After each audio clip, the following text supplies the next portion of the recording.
ത്രിയേക ദൈവത്തിന് സ്തുതി. യേശുവിൽ സ്നേഹവന്ദനം. നമ്മുടെ സാഹചര്യങ്ങൾ, നമുക്ക് നൽകുന്ന വേദനകൾ എല്ലാം വാക്കുകളിൽ ഒതുക്കാവുന്നതല്ല. പ്രാർത്ഥനയിൽ നാം ഉപയോഗിക്കുന്ന വാക്കുകളിൽ ചിലത് വളരെ സാധാരണമായിരിക്കാം.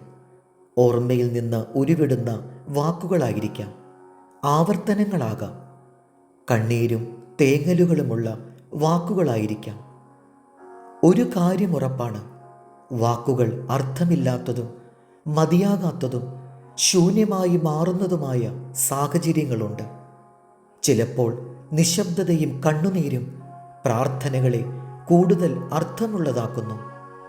പ്രാർത്ഥിക്കുവാൻ ആഗ്രഹമുണ്ടായിട്ടും മനസ്സുണ്ടായിട്ടും വിഷയങ്ങളുണ്ടായിട്ടും പ്രാർത്ഥന ഉള്ളിൽ നിന്നും വരാതിരിക്കുമ്പോൾ എന്താണ് സംഭവിക്കുന്നത്?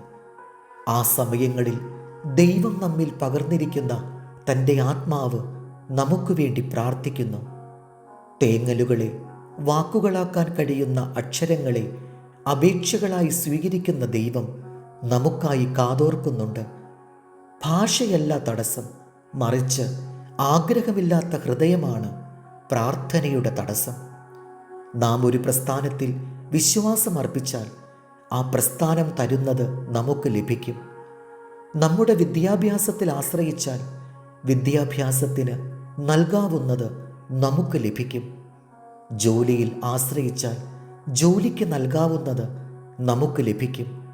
എന്നാൽ പ്രാർത്ഥനയിൽ ദൈവസന്നിധിയിൽ ഏൽപ്പിച്ചു കൊടുത്താൽ ദൈവത്തിന് നൽകുവാൻ സാധിക്കുന്നത് നമുക്ക് ലഭിക്കും. ദൈവത്തിൻ്റെ പരിശുദ്ധാത്മാവ് നമ്മുടെ ബലഹീനതയ്ക്ക് തുണ നിൽക്കുന്നു.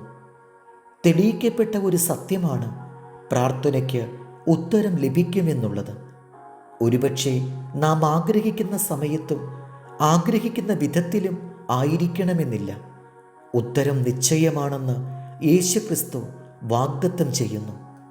എൻ്റെ നാമത്തിൽ എന്തപേക്ഷിച്ചാലും നിങ്ങൾക്ക് ലഭിക്കും. പ്രാർത്ഥനാ ശക്തിക്ക് ദൂരപരിമിതി കൽപ്പിക്കുന്നില്ല. സ്നേഹത്തിൻ്റെ പ്രമാണമനുസരിച്ച് നാം പ്രാർത്ഥിക്കുമ്പോൾ ദൈവഹിതത്തിന് ഒത്തവണ്ണമായിരിക്കണം നാം പ്രാർത്ഥിക്കേണ്ടത്. നാം ഒറ്റപ്പെട്ടവരല്ല എന്ന് പ്രാർത്ഥന തെളിയിക്കുന്നു. പ്രാർത്ഥിക്കുവാനുള്ള ആഗ്രഹവും പരിശ്രമവും ഉണ്ടാകുമ്പോൾ ആരാധനയിൽ നാം പ്രകാശിക്കും. റോമർ 8:28. എന്നാൽ ദൈവത്തെ സ്നേഹിക്കുന്നവർക്ക്, നിർണയപ്രകാരം വിളിക്കപ്പെട്ടവർക്ക് തന്നെ സകലവും നന്മയ്ക്കായി കൂടി വ്യാപരിക്കുന്നു. ദൈവം നമ്മെ അനുഗ്രഹിക്കട്ടെ. കർത്താവിൽ എളിയ ശുശ്രൂഷകൻ ഈരാളിലച്ചൻ.